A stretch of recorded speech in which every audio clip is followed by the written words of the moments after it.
ভবিষ্যৎ বাংলাদেশে একটি ধ্বংসস্তূপে পরিণত হবে। বাংলাদেশে আর কোন ফ্যাসিস্ট খুনি হাসিনার মতো স্বৈরাচার আমরা কায়েম করতে দিব না ইনশাআল্লাহ। চাঁদপুরের মধ্যে কোন চাঁদাবাজদেরকেও আমরা প্রশ্রয় দিব না। এখানে যে বিএনপি রয়েছে, জামাত রয়েছে, গণ অধিকার রয়েছে, অন্যান্য সকল দলের যারা সহযোদ্ধা রয়েছেন, কর্মীরা রয়েছেন, বিগত দশকগুলোতে প্রত্যেকের কোরবানির ইতিহাস এমন রয়েছে।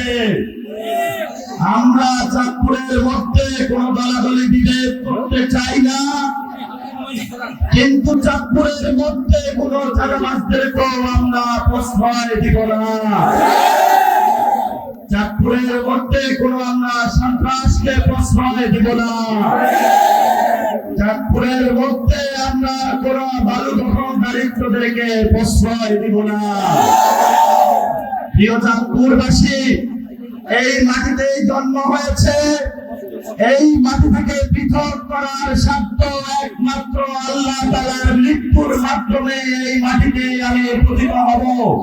কেউ যদি ষড়যন্ত্র করে আমাদেরকে বারবার হত্যা করতে আসে, খুন করতে আসে, ততবার আমরা আবার জেগে উঠে বলবো, বাংলাদেশে আর কোন ফ্যাসিস্ট খুনি হাসিনার মতো স্বৈরাচার আমরা কায়েম করতে দিব না ইনশাআল্লাহ।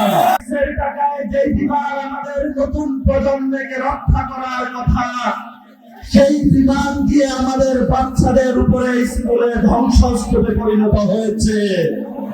আমাদের বিমান বাহিনী থেকে শুরু করে নৌবাহিনী, সেনাবাহিনীর যে আমাদের টেকনোলজি গুলো রয়েছে, এগুলো যদি আমরা উন্নয়ন করতে না পারি, তাহলে ভবিষ্যৎ বাংলাদেশে একটি ধ্বংসস্তূপে পরিণত হবে।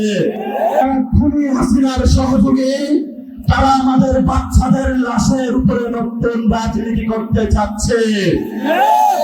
আমরা বারবার রাজপথে নেমেছি। ভবিষ্যৎ চাঁদপুর থেকে শুরু করে বাংলাদেশে আর কোন আওয়ামী লীগের সুযোগ আমরা দিব না।